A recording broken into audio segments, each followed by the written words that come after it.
Hi, everyone. Welcome to Designing with and Not for Rootid's Evolving Project Process Journey. I'm going to paste the link to our slide deck into the chat now. In case you want to follow along with us, feel free to do so. So my name is Val Neumark. I am one of the co-founders of Rootid. I am also the Director of Strategy and Education. And I live in the San Francisco East Bay on the traditional lands of the Chochenyo Ohlone people. Hi, everyone. My name is Sia Magadan. I am the Director of Community Engagement for Rootid, and I am here in Concord, California on Miwok Bay land.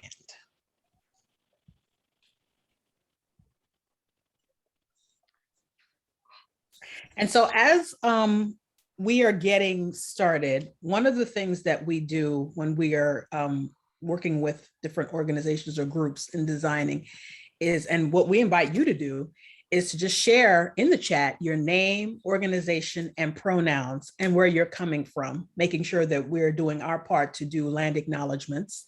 And then also what brings you here today.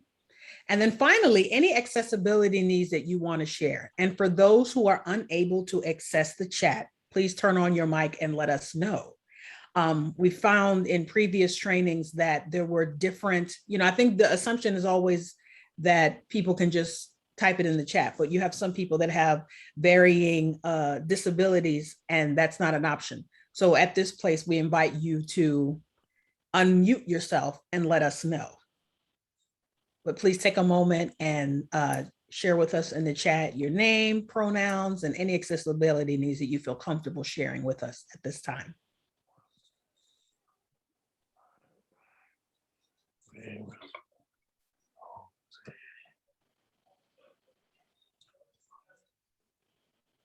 And if you don't know what land you occupy, then there's a link in the chat as well that lets you know, so you can look it up.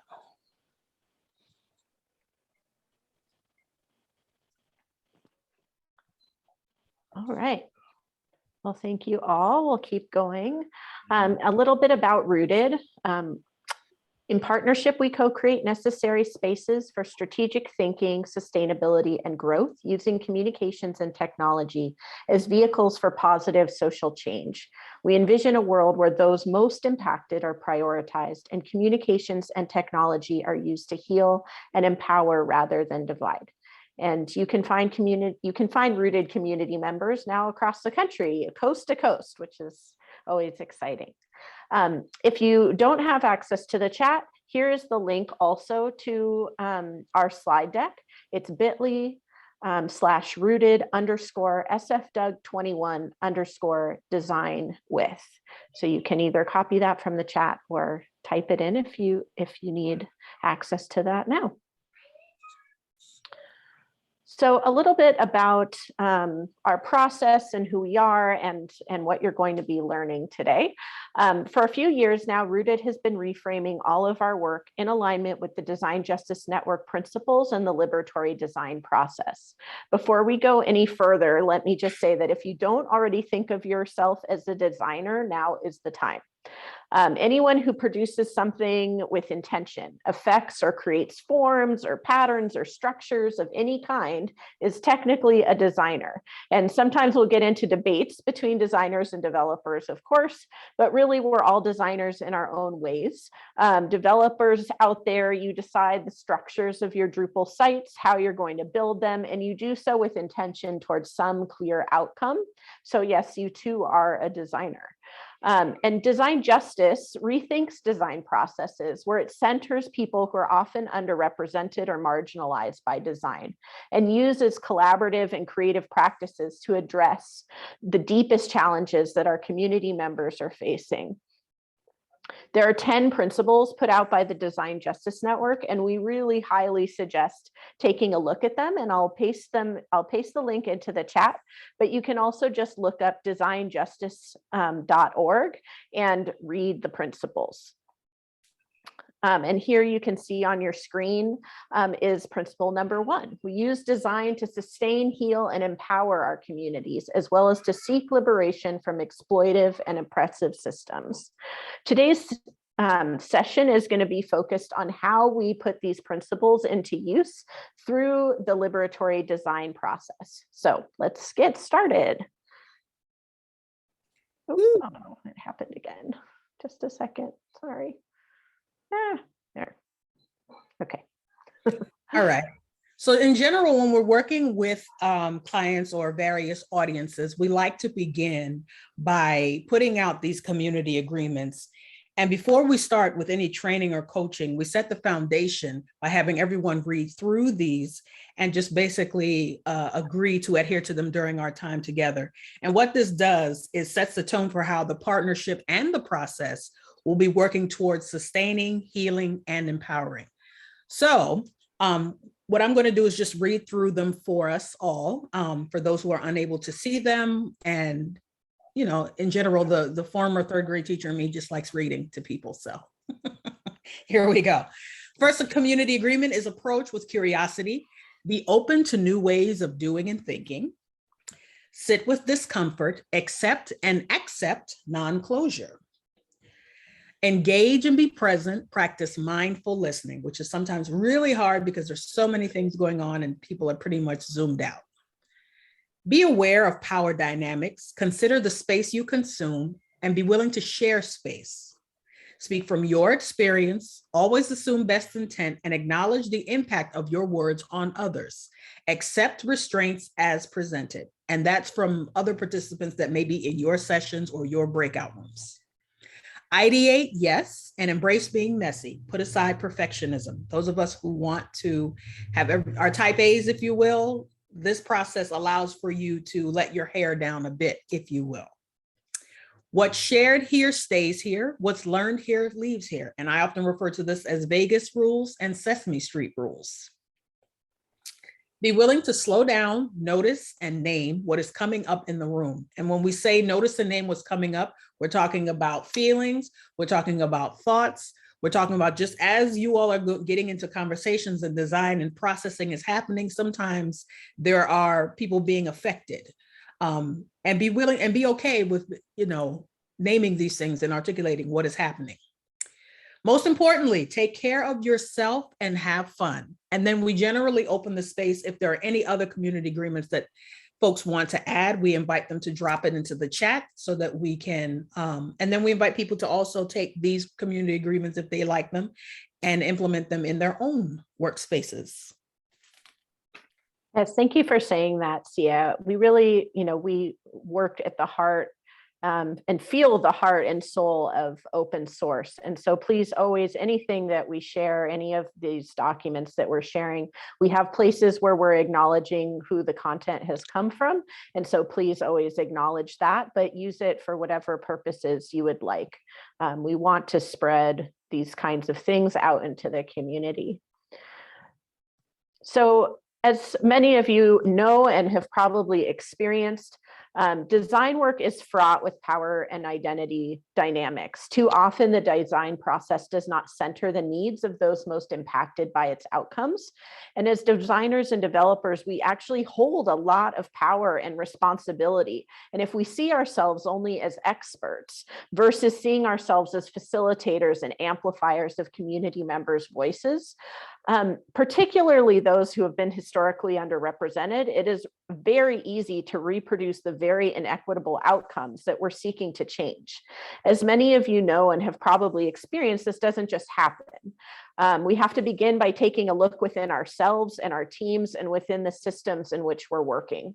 So here we've put up principles 3 and 5 that we really are thinking about the community and centering their needs over our own intentions. We can oftentimes get excited about an idea or what we think might be best practice, but is that really centering the need that has been stated to us?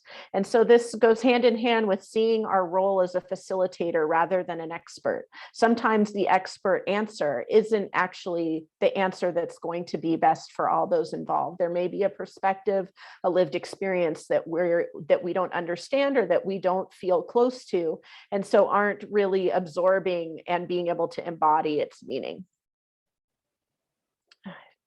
Why every time? I haven't, I'm sorry, 1 second. I didn't make that part linkable. I don't know why it does that every time. Okay. Anyway. So as we said, the Design Justice Network principles provide the foundation of our work. And then we use the liberatory design process as a framework to guide each stage of our projects. Liberatory design is the product of a collaboration between Tanya Anasi, David Clifford, Susie Weiss, and the National Equity Projects, Victor Carey and Tom Malarkey. All of this work is under a Creative Commons license, as you see attributed there. So if at any point you want to use it, they'd love for you to do that, and just always credit the work that they've put together. As you can see that there are 6 phases with notice and reflect there in the center in the purple and black stripes. And seeing the system around the outside, which is sort of that dark blue part. And this infographic is meant to be a flexible model. You can come in and out of the different leaves, the different petals at different points. You can skip around, and you'll see as we're describing our process that we do that at various points in our projects, moving especially between prototype and inquire, testing something out, making a prototype, inquiring with stakeholders if it's right. I mean, you can think about that it goes hand in hand with agile in a really clear way, actually. See, again, I don't know why it's doing that. Sorry, I'm actually much more technically advanced than this is lending you to believe right now. Okay, so it's easy to get caught up in timeline and deliverables of a project. So slowing down and making space to notice and reflect really is essential to equity-centered practices. Otherwise, we're simply reproducing our dominant culture's focus on urgency and perfectionism and power dynamics, which leads to the same exclusionary outputs that we see over and over again. So instead, if we slow down and create space to identify, understand, and design new strategies for the equity challenges that we face, we'll actually move and change the system little by little. There's small things that we can do that can really have big effects. So using the liberatory design process, it gives us a framework to navigate the equity challenges across individual, organizational, and client partnership levels. And we're going to give a couple examples later that sort of shares how this sort of comes into practice in real life, but you can probably imagine already. And the liberatory design process also has this really great set of mindset and process cards, which we'll paste in the chat in just a few minutes, that can help you do this. And reading through and embodying these cards and tools is really the essence of all of this, as it starts with yourself and understanding and changing your own practices. So we're going to introduce you to these tools, share some examples of how we've used it in our project process to date. And just keep in mind as we're going along that the key to all of this really is taking the space between stages to notice and reflect, and how you can work that into your own workflows and your own project processes. All right. So, and just continuing to take you all through the process, this right here is an example of a 5-minute journaling activity that we usually start with our clients during the kickoff. So this is usually the first actual hands-on activity that we go through with them. What is the point? The point of this reflection exercise is to help us recognize and interrupt cultural habits and become even more self-aware. We combine this with the mindset exercises and pair sharing. So there's pair sharing, there's whole group discussion where we're walking through it with you, and all of that with the goal of helping you to become more self-aware and to be more intentional in your design and also in your communication and in your messaging. So here, we start with identity. Who are we designing for? Which is a really important question, because ultimately, who's your client? What biases and assumptions might we be bringing? So these are things we invite the audience to journal. So we ask these questions, and then what would happen is then you would actually start to journal. So we paste it in the chat and we say, okay, read through it. All right. And then write down your answers. Power. What are the roles and power relationships on our team? Those spoken and unspoken, which is really important, because in coming to this, people say, oh, we don't have any. And that's like, yeah, that's a lie. Depending on who you talk to, there are power dynamics anywhere you go. Where does decision-making authority relative to our design focus sit? Who has the final say as far as pulling the trigger, if you will? Emotion and context. What feelings are present? What do we want to be aware of? And so this process usually, like I say, takes 5 to 10 minutes. We invite them to journal, write it down, and then hold on to it. And then we proceed and maybe do like a pair share or share out in the whole group. All right, next slide. So then this activity, as you can see, is a pair share activity where we introduce the mindsets and we invite the participants to look through them and select 1 to 3 of them to set intentions for how they personally want to show up for the work ahead. How might you bring these mindsets to life? And so if you have less than 5 people on a call, you can do this as a whole group activity. However, if you have more, then you can do breakout rooms and break your groups up and have them talk amongst themselves and then come back and share. You want to make sure that you're leaving enough time for them to share at least 2 to 3 minutes each and just, start off with the casual banter and then get into it. We ask our clients to just take a look at the liberatory design cards, select the mindsets, and then be ready to discuss the ones, just picking one. You don't want them to go through all 3, but just pick one that they feel comfortable sharing in the whole group. So next, I'm actually going to take you through a few of the mindset slides. And there are about, I think, 14 or 15 in all, Val? Something along those lines, yeah. Along those lines. All right, so this first one is called practice self-awareness.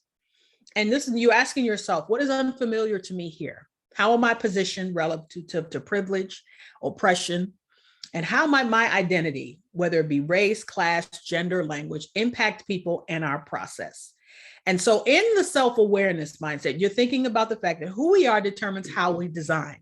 There is a little element of you in the design work that you do, whether you like to believe it or not, but there is some truth to that. Looking in the mirror reveals what we see, how we relate, and how our perspectives impact our practice. Next slide. The next mindset card is recognize oppression. And there are so many different types. There's, as you can see and I love the illustrations because they, are able to highlight and illustrate basically the things that we're talking about, whether they be structural, whether they be internalized, interpersonal, institutional. Learn to see how oppression in its many forms has shaped designs that led to inequity. So you're going to build capacity to recognize oppression and how it plays out on the many different levels and across various forms of identity. Remember, inequity does not exist in a vacuum, and that, they're shaped by oppression, and the design decisions have been made across history. Oppression plays out on so many different levels, and it's imperative that as you are designing that you're not continuing the inequity, but that you're calling things out so that change can happen. Liberatory design enables us to better understand the causes of oppression and more effectively design to catalyze liberation. Third and final is to seek liberatory collaboration. Recognize differences in power and identity to design with instead of for. Design for belonging. It's critical to reframe the relationship between designers and the communities in which they're working to one of partnership and equity, not patronizing expertise. So making it a room where everyone is feeling like they can equally contribute and not one person is just the subject matter expert and purveyor of all knowledge.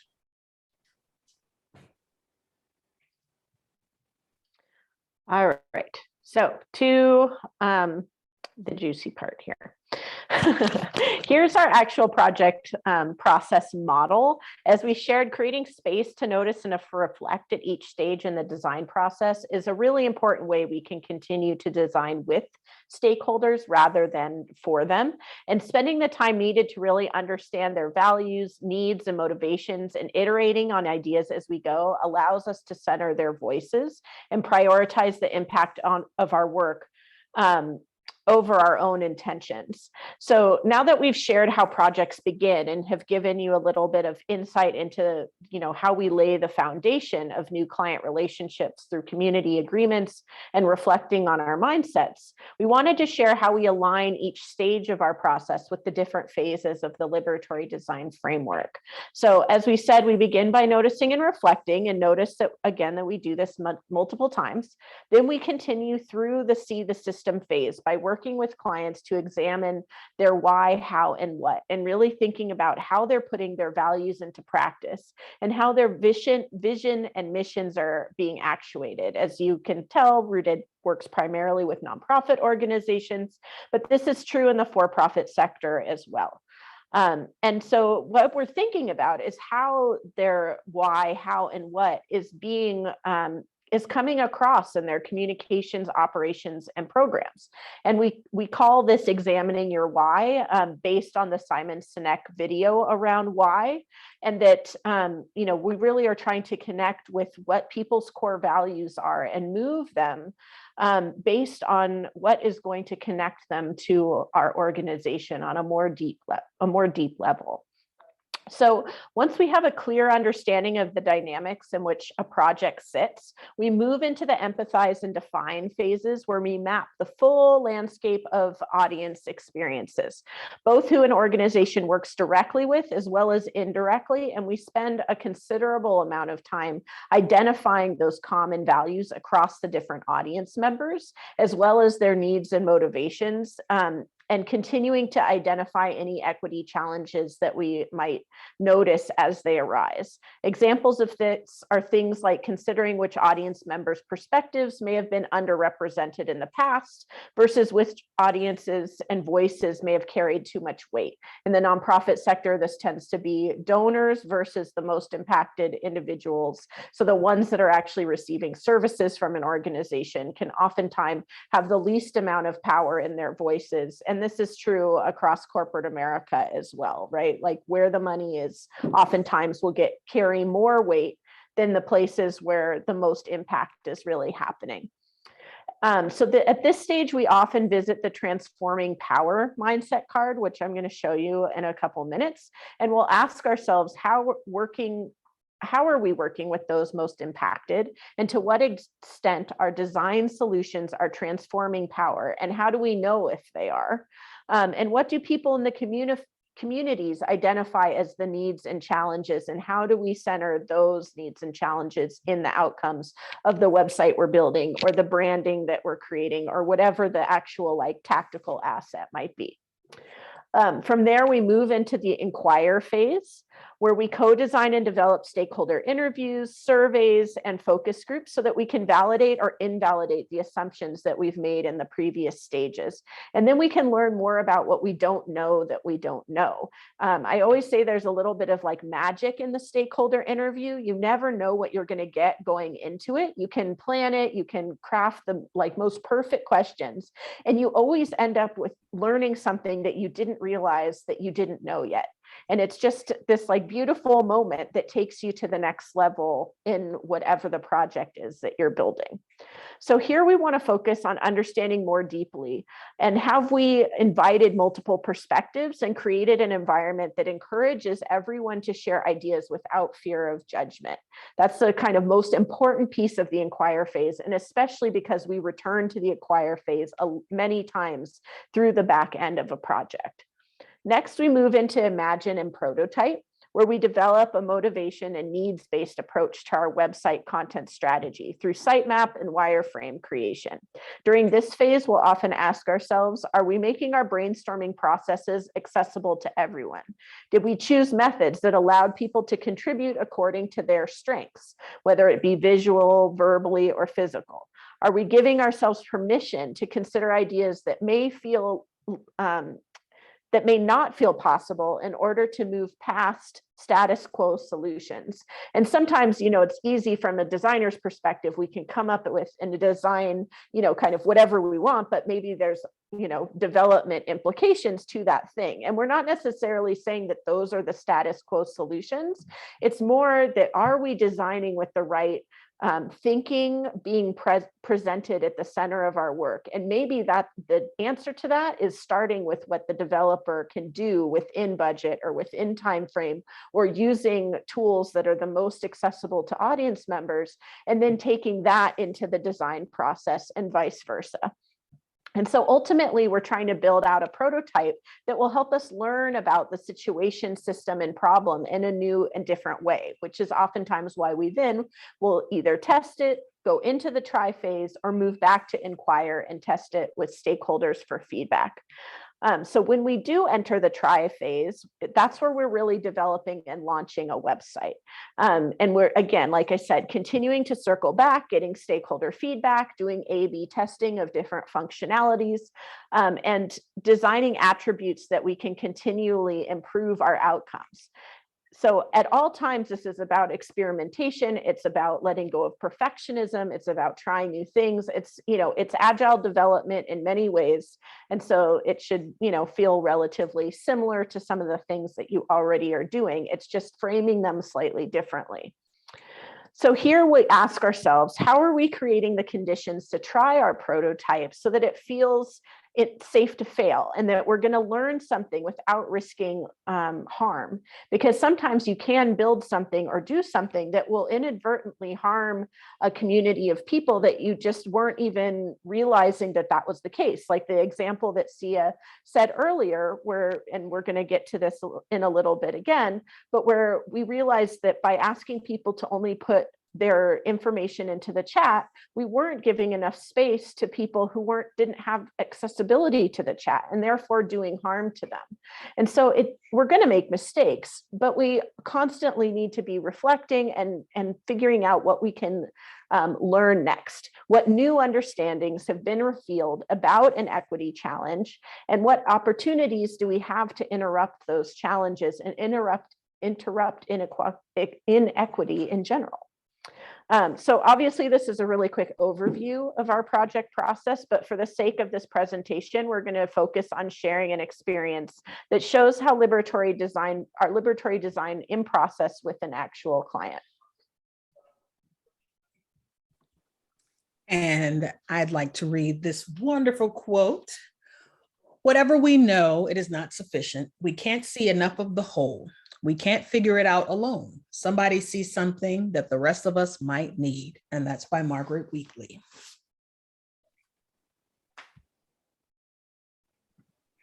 All right. So during a design and development project, and this question I'm posing to you all, so please feel free to drop your answers in the chat. How much time do you typically spend noticing and reflecting?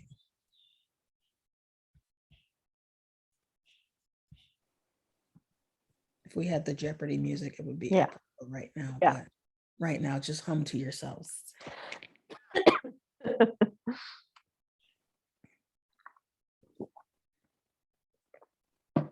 Thank you, Amy.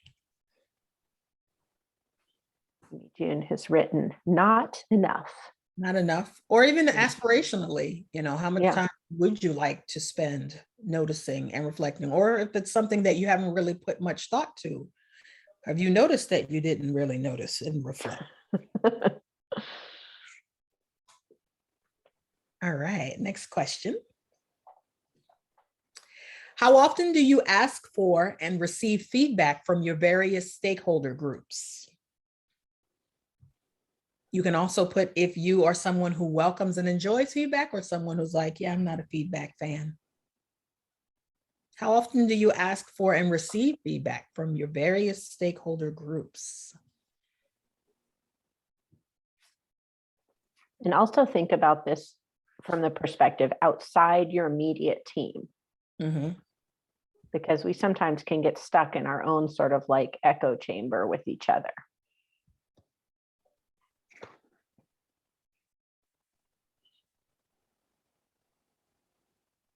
Yeah, thank you. That's great. We have a lot at the beginning and the end, not so much in the middle. As often as possible, outside of my team, none. I try at every iteration because I appreciate other voices, but it doesn't always happen. Thank you. Thank you for sharing, everyone.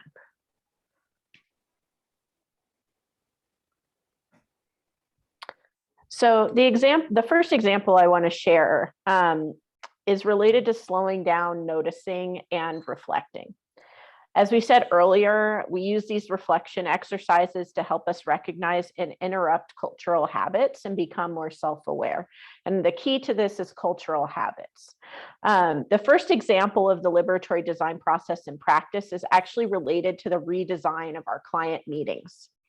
We always set an agenda and have topics listed that will be covered, but if found with clients where there are a lot of stakeholders on the line and therefore power dynamics are interesting and take extra navigation, it often becomes difficult to get through the entire agenda, even if we have allotted 90 minutes for a feedback meeting or presentation type meeting.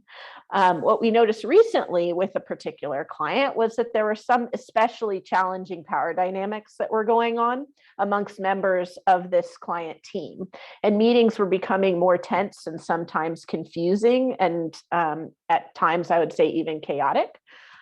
So we slowed down and asked the client to share what feelings were present, what was coming up, and what different people were experiencing during the meetings, and really just took the time to listen to what had been going on. And then we collectively discussed some possible changes and ways that we could tweak it to make it feel better for everyone.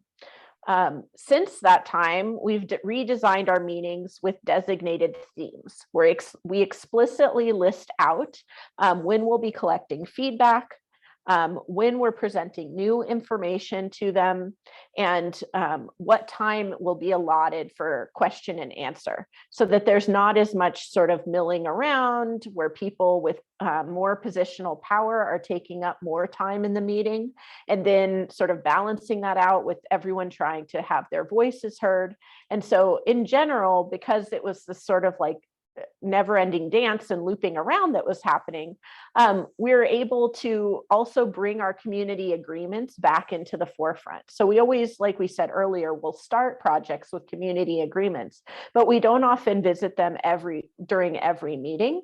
But what we did is we reframed it, not as a way to point fingers or to make anyone feel badly, but so that we set intention at the beginning of each one of our meetings and share space more fairly amongst the teams.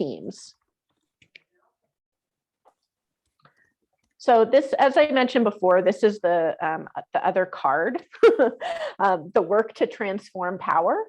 And I'm not saying that any of these were easy conversations to have, but it at least didn't come out of the blue, because we'd laid the groundwork from the beginning of our relationship by building in times to reflect and continually asking for feedback and adjusting processes based on what we had heard from either the clients or from internal team members as we're moving through the different stages of our process. And this allows us to continually seek opportunities to try small things that might reveal more towards improving these community spaces. And so keep in mind that, again, that's not meant to be punitive or shaming, but allowing us the space to learn from one another's lived experiences and to work together, as the above card says, to transform power. I wanted to read a quick quote from John A. Powell, because I really feel like it kind of sets the tone for all of this and holds it well. I just want to acknowledge, this was during an introduction and discussion with Bell Hooks during the 2015 Belonging and Othering Conference. And he said, "I just want to acknowledge that nothing is perfect. And even if something was perfect, it would be someone else's idea of perfect, which might not be someone else's idea of perfect. So part of this is giving space to things not being perfect. I'll forget something, you'll forget something, someone might say something that's misunderstood or something they should not have said. So not giving people a hall pass, but holding on to our connectedness, even in those spaces where we are not perfect." So I think what I'm going to sort of pose to you is consider your client interactions or your team interactions, and how are the power dynamics and structures that you're experiencing? And are there small things you could change to make meetings feel better for everyone involved? Consider your team dynamics. Does anyone wield power or expertise in a way that feels or is experienced as patronizing by other people? And how can you redesign your relationships so that they feel in closer partnership? Again, through kindness and not pointing fingers. when people share power instead of having it wielded over or against them, they can be much more human and authentic. And then we all can sort of feel more connected and enjoy our work just that much more.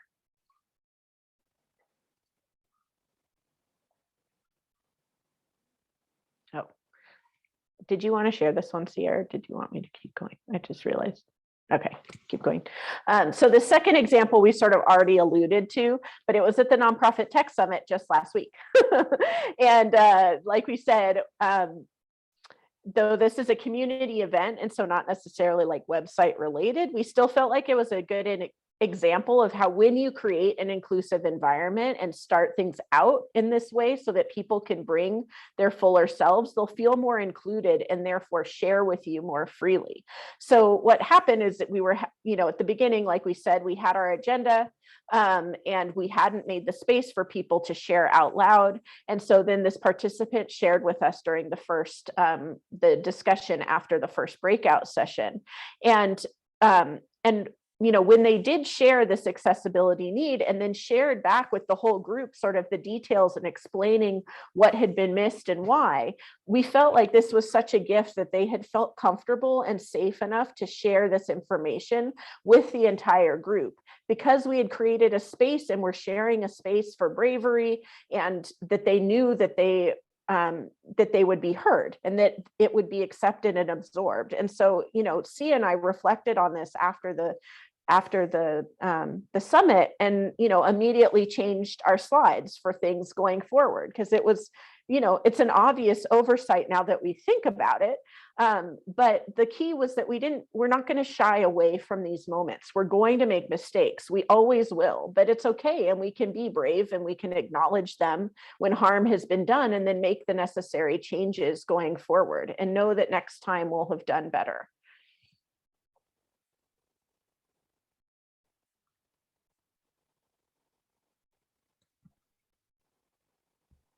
All right, so I know we've just put a lot before you, but I wanted us to go back to the very beginning. So here is the example and how we updated the pause you experienced at the start of this session. And these are important to cover during the start of any meeting. Always allow your participants the space and the opportunity to share those things, and just highlight the fact that, whatever they're comfortable sharing or the things that they need to share in order for them to maximize their time with you. All right. So we know that in this little bit of time, we put so much before you. We hope that you enjoyed hearing a bit about our continued journey and evolving project process, warts and all. The Liberatory design process invites us to build and to think and learn collectively, and dedicate time and space for people to bring forward their full selves and identities. We hope that this was fruitful and that you were able to extract something wonderful from this, and things that you can actually use, best practices that you can take with you and implement as you move forward as a designer. Some questions we want to leave with you for self-reflection. As a developer, how can you see incorporating these mindsets and or reflection activities into your workflow? And Val is going to paste them in the chat as well. What are some of the personal and professional benefits you see possible by working in this way? And what could be some of the barriers? What do you see as potential barriers to implementing this work? I know the first one that pops into my mind is time. Sometimes we say we don't have time to notice and reflect, but I feel like making time will result in a more collaborative project and process.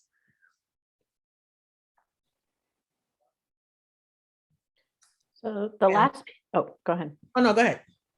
I was just saying the last piece of our process we wanted to share with you, and we usually will have done it before now, is our 20-20-20, that every 20 minutes we spend 20 seconds looking 20 feet away to bring our full selves into space, and Zoom meetings can be long.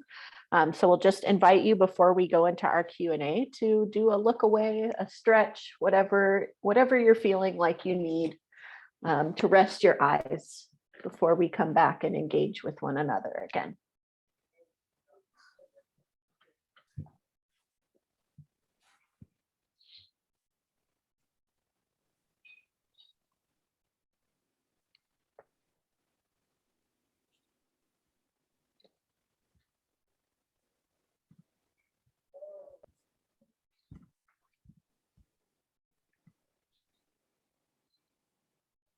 All right.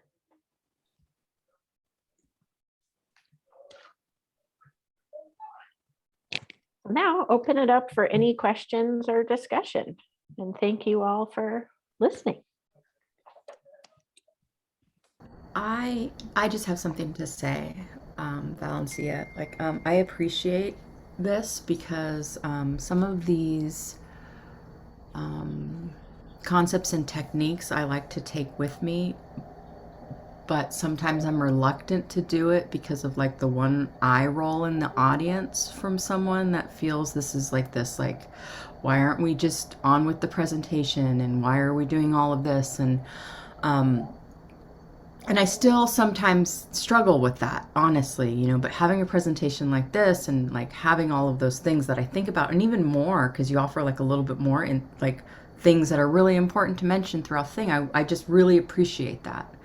And then I understand this is an ongoing process. Like how do you deal with the eye rolls when they happen? You know what I'm talking about? Mm-hmm. Or okay. And you know, it's interesting because it's kind of a balance. And I think maybe Sia, maybe you can speak to when we're doing it during cohorts and you know, community events, but with clients, you know, we've actually changed over the last year, but most intensely since last March,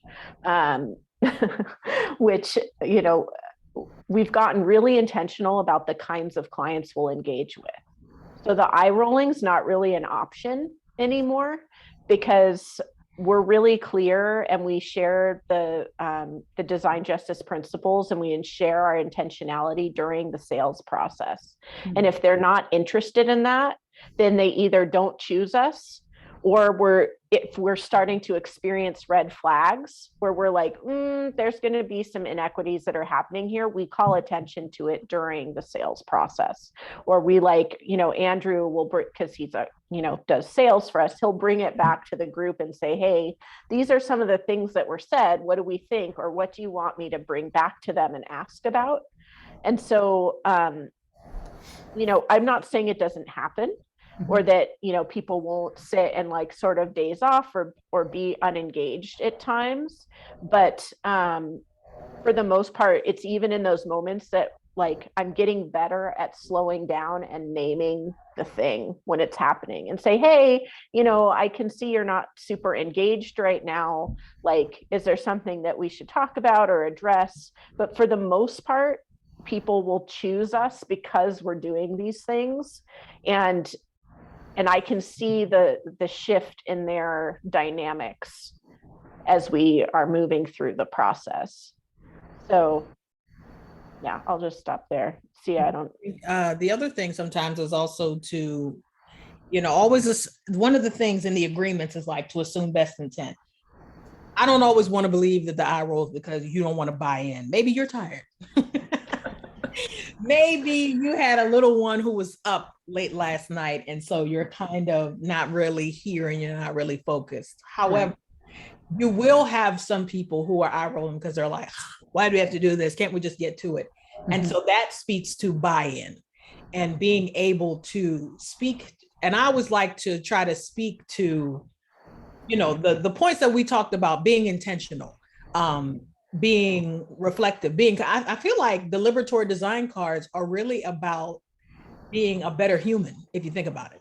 Mm-hmm. When you're talking about designing with and not for, it's, you know, actually bringing the voices of who you're supposed to be, you know, working with to the forefront. So if anything, it's just making sure that your product and your brand continue to do well, and then people will speak highly of it, which turns into more business. Mm-hmm. So that's a win-win for everyone. Yeah.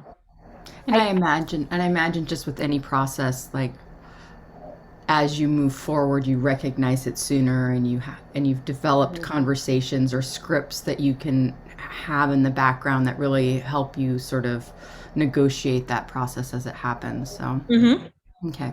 And I can mm-hmm. say that we did fire a client, our first ever, in last March, because there was way too much eye rolling sensibilities happening. And we're like, here's the thing, right? Eye rolling is unkind. Like, it's an unkind thing to do in a space, to a colleague, to a whatever, right? And so like, and I can say we didn't navigate that as well as I would have liked, because we didn't have enough of we didn't have explicit conversations as we needed to. Like, we would have, and this is my tendency where I'm trying to bring someone along and I'm explaining and I'm presenting and I'm sharing the things for them to think about. And we were doing the mindset cards, kind of every week with this particular client to try and the community agreements, trying to keep them in the right state of mind with things. And they were still just like very much treating us like a vendor and not a partner, and just doing really inequitable things in our relationship. And so we we literally, like, our whole team got on the call and ended it with them, and we're like, this isn't up for discussion.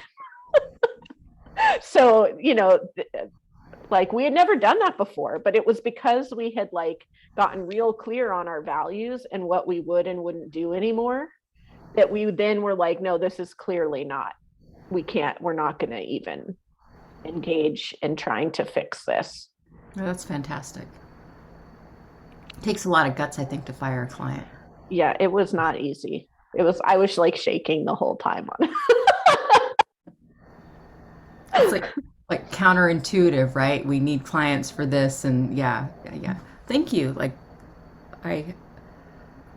Well, let me share my experience, especially in the field of the field I came from, is in real estate. We have clients that instead of looking at us as the professionals, they start to dictate what we're supposed to do. But in fact, I am the one supposed to be the knowledgeable, the person who should be guiding them. So when a client starts to tell you what to do, as far as skill is concerned, and then at the end of the day, they're going to start blaming at you. You did this and you messed up. But in actuality, they're the one who keep telling you what to do. It's not worth it. It's it was, for me, on my first year, it was kind of hard. I know this is, but it's a similar situation that my first month in doing real estate, my clients keep saying, drive here, drive there. And I try to explain the negotiation. This is how the negotiation, and my client would say, no, put it there. I said, we cannot do that because there are certain terms that we're going to be in trouble. The same thing I believe also when we service the client, say, put things like this in my website, and actually it's I would say hurting some groups in the community. And they will say, well, I am the one who's paying you. I know, but I'm the one who's actually the professional here, and I'm the one who's supposed to guide you this. But in actuality, we are the one who's knowledgeable how to proceed or to approach when it comes to making websites. And then what will happen that the whole transaction went down. They started blaming on me. It's your fault, but you're the one who keep on telling me what to do.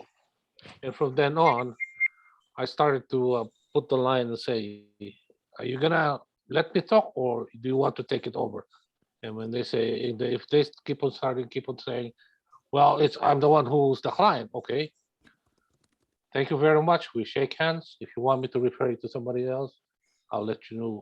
I'll let you introduce somebody else. Other than that, I'm not gonna waste my time and your time. Bye-bye. Because at the end of the day, if we don't work and we didn't earn anything, we're the ones who's gonna losing it. And this is how we make money. But there's also certain principles or guidelines that we need to follow.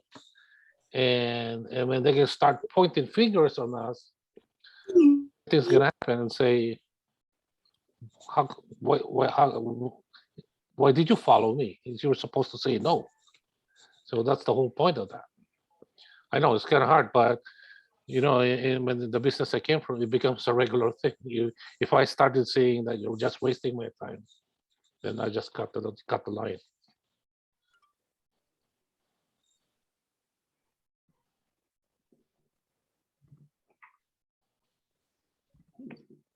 Yeah. Thanks for sharing, Jesper. Yeah.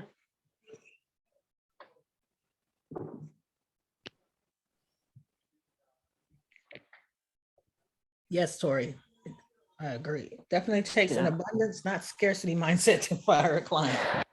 Yeah. Yeah, it does. But, you know, I can say the other, you know, let's put it this way. It was honestly the day after our 10th anniversary. So it's also like we've been starting a new decade being like, no, we're not doing that anymore.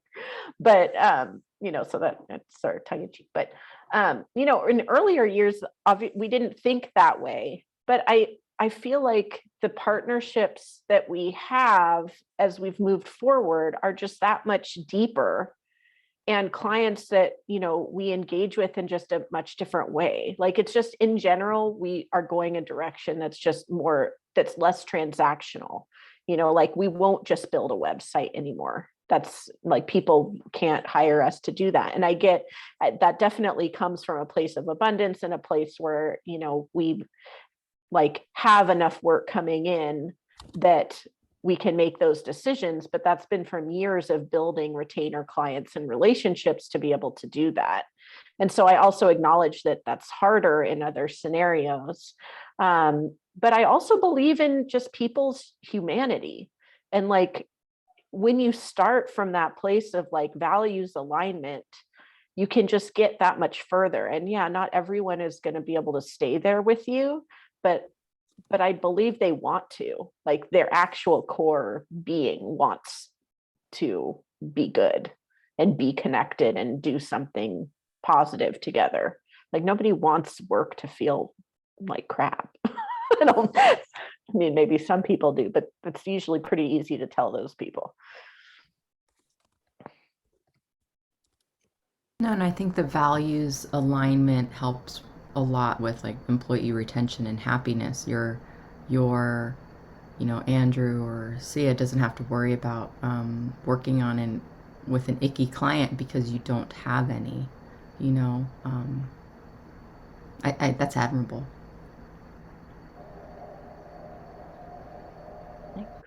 We're all in on it now, so there's no going back.